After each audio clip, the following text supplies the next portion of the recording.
ఓం గణేశాయ నమః. చాణక్య నీతి సుధలో నేటి 103వ రోజైన ఈ రోజున భగవంతుడి సృష్టిలో ఎన్నో రకాలైనటువంటి ప్రాణులు ఉన్నాయి. అయితే ఈ ప్రాణులన్నిటికీ కూడా ఒకే ఆలోచన ఉంటుంది. ఎవరికి ఏదైతే లభించలేదో అదే కావాలని బలంగా కోరుకుంటారట. మరి వాటి గురించి అద్భుతమైన శ్లోకంతో చాణక్యుడు మనకి తెలియజేస్తూ ఉన్నారు. అధనా ధనమిచ్చంతి వాచం ఇచ్చంతి చతుష్పదాః మానవాః స్వర్గమిచ్చంతి మోక్షమిచ్చంతి దేవతాః అని చెబుతున్నారు. అంటే సృష్టిలోని ప్రతి జీవి కూడా తన వద్ద లేని దానికోసం లేదా తన స్థితి కంటే ఉన్నతమైనటువంటి దానికోసం ఎలా ఆరాటపడుతుందో చాణక్యుడు ఇక్కడ వివరించారు. అధనా ధనమిచ్చంతి, పేదరికం అనుభవించేటువంటి వ్యక్తికి డబ్బు ఒకటే సర్వరోగ నివారణలాగా కనిపిస్తూ ఉంటుందట. కాబట్టి దానిని కావాలని కోరుకుంటాడు.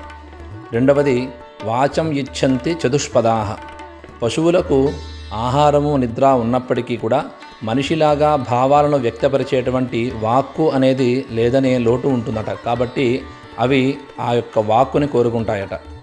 మూడవది మానవాః స్వర్గమిచ్చంతి, మనిషి భూలోక కష్టాల నుండి తప్పించుకోవడానికి సుఖమయమైనటువంటి స్వర్గాన్ని కోరుకుంటూ ఉంటాడు.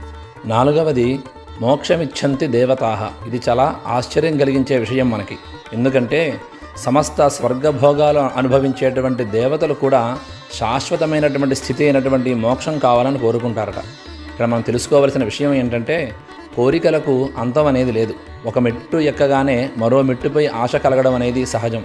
అయితే భౌతికమైనటువంటి సంపదలు సుఖాల కంటే కూడా శాశ్వతమైనటువంటి ముక్తి లేదా ఆత్మజ్ఞానం దిశగా మన జీవనం సాగాలి అని చెబుతున్నారు. మన స్థితిని బట్టి మన కోరికలు మారుతూ ఉంటాయి. కానీ ఉన్నతమైనటువంటి లక్ష్యం వైపు సాగడమే నిజమైన సంస్కారంగా చాణక్యుడు చెప్తున్నాడు. స్వస్తి.